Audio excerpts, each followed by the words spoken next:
Dear students, English की class में आपका स्वागत है।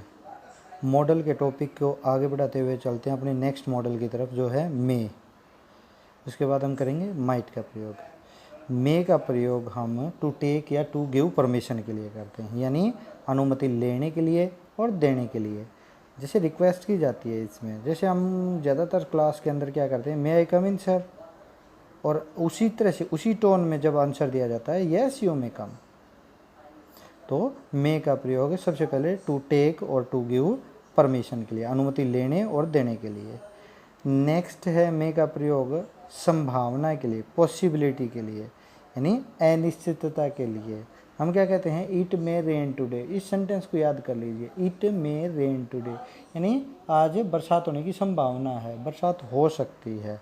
तो मे का प्रयोग हम संभावना के लिए या अनिश्चितता के लिए।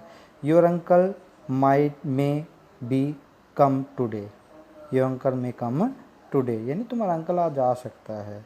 उसके बाद मे का प्रयोग प्रार्थना के लिए या आशीर्वाद के लिए हम करते हैं। जैसे आपने सेंटेंस पढ़े होंगे, may you live long, may God bless you, may the king be live forever. तो इस तरह से मे का प्रयोग हम प्रार्थना के लिए या आशीर्वाद के लिए, कई बार क्रश के लिए भी हम मे का प्रयोग करते हैं।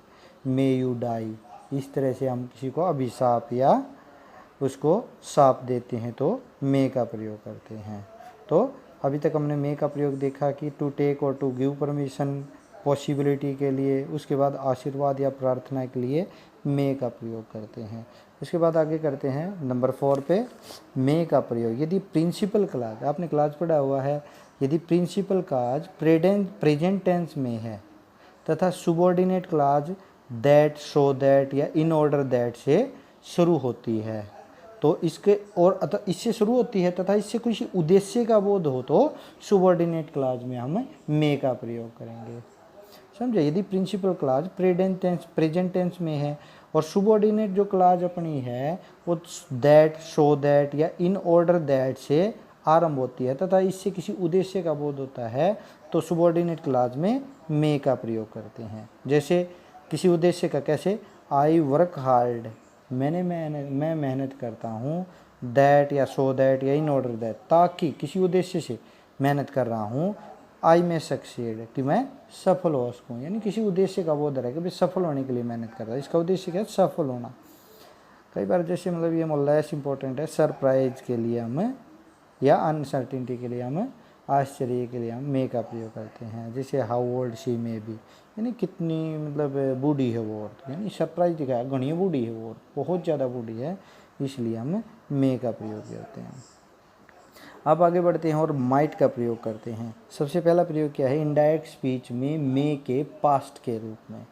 अभी तक हमने कैन के बाद कुड का प्रयोग किया पास्ट के रूप में, फिल शेल विल के बाद वुड का प्रयोग हमने पास्ट के रूप में किया है, तो इसी तरह से मे के बाद माइट का प्रयोग भी पास्ट के रूप में करते हैं इसका। जैसे he said you may go now, he said that I might go then, may को माइट में बदल दिया। माइट का प्रयोग कम संभावना के लिए करते हैं, यानी मे से कम संभावना हो तो माइट का प्रयोग करते हैं। जैसे मैंने क्या देखा, सी माइट कम लेट, यानी हो सकता है, यानी बहुत कम संभावना उसके लेट आने की, ठीक है। उसके बाद आगे बढ़ते हैं, किसी कार्य के होने की अधिक संभावना के लिए कैन का प्रयोग करते हैं। हम देखते हैं कि भाई अगर कार्य के होने की संभावना अधिक है तो कैन का प्रयोग करते हैं। और नंबर 2 पर संभावना कैन से भी कम हो तो मे का प्रयोग करते हैं, और मे से भी कम संभावना हो तो माइट का प्रयोग करते हैं। यानी देखा कि भाई कम संभावना के लिए कैन का, उससे भी कम संभावना के लिए मे का प्रयोग, और उससे भी कम संभावना हो तो माइट का प्रयोग करते हैं हम, यानी सबसे कम संभावना के लिए माइट का प्रयोग करते हैं। माइट का प्रयोग पोलाइट रिक्वेस्ट के भाव में भी देखा आपने, भी पोलाइट रिक्वेस्ट अगर बहुत ज़्यादा नम्र निवेदन किया गया हो तो माइट का प्रयोग करते हैं।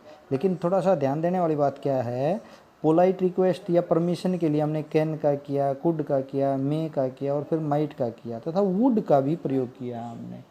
तो इसमें देखना क्या है, कैन और मे की अपेक्षा अधिक विनम्रता को दर्शाने के लिए हम कुड या माइट का प्रयोग करते हैं। यानी कैन और मे का देखा कि भाई कैन और मे का प्रयोग हमने नम्रता के लिए किया है, लेकिन उससे ज़्यादा नम्र भाव से अगर बात कर रहे हैं तो कुड और माइट का प्रयोग करना है।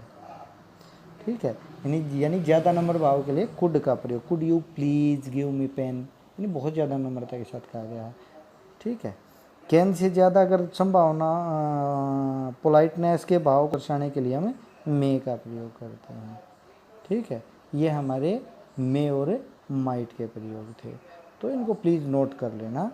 और जब भी क्लास शुरू होगी हम इनको अच्छे से एक बार फिर देखेंगे क्या इसकी एक्सरसाइज करेंगे, या आप अभी पढ़ते रहना अपने घर पे। अगर कोई दिक्कत आती है तो बाद में करते हैं इनको। ठीक है, ओके, थैंक यू।